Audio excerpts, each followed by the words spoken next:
What's up, guys? It's your boy Stump, and welcome back to another Critical Ops Tips and Tricks video. Today, we're going to be going over the new economic changes, as well as what I believe is going to be the new meta with the new faction weapons since 1.17.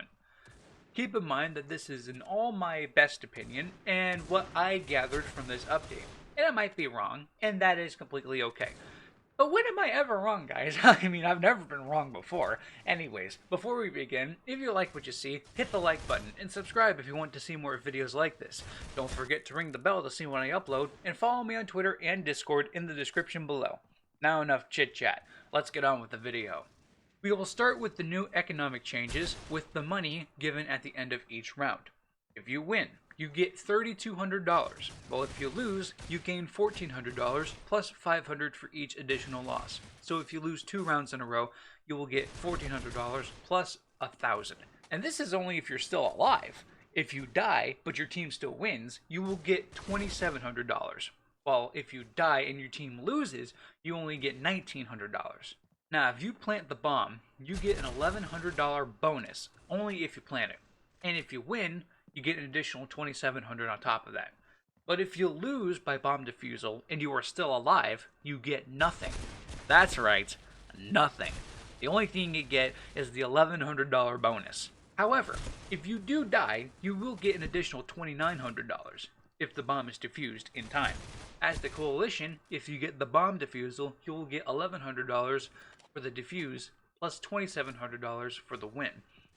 If you lose with the bomb going off, there is no penalty, and you just go with the regular $1,400 if you are alive, and $1,900 if you're dead. Now, let's get into the weapons for each team. Since the update, I'm sure that you've noticed the different weapons on each side, and the price changes of some of the weapons.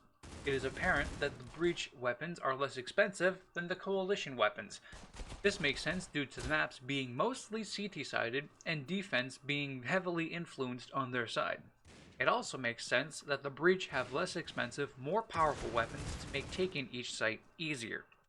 For the Breach, a full buy with an AK-47 is now $4,200, while the Coalition full buy with the M4 is now $4,400. Which means if the Coalition wins 2 rounds in a row, they will have enough to full buy on the 3rd round.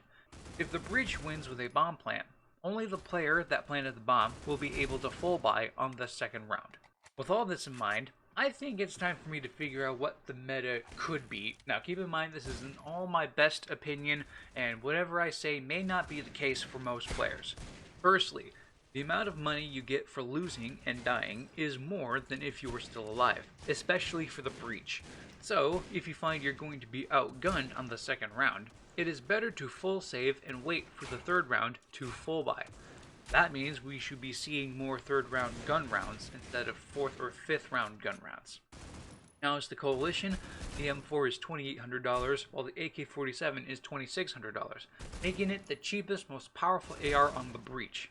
It would be smart if the Coalition picked up AK-47s due to their firepower and cost effectiveness, so they can either drop it to another teammate that died, or they can keep it so they can use it against the Breach. As far as pistol rounds go, you are going to see a lot more armor and P250 rushes in the 1st round since you only start with $800.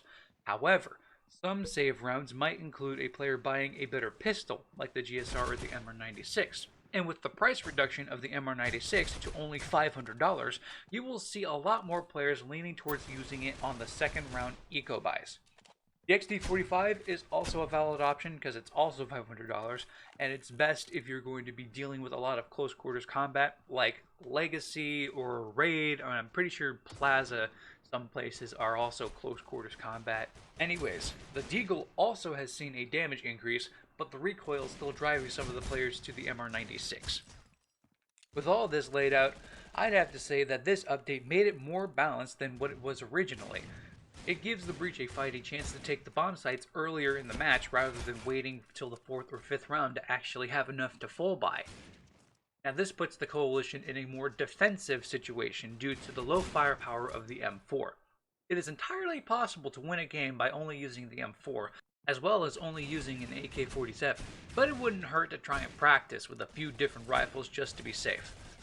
The Breach have the more powerful guns, while the Coalition has the more accurate guns, making it easier for the Breach to take down multiple enemies at once, while it's easier for the Coalition to hold more angles due to the higher rate of fire of the M4.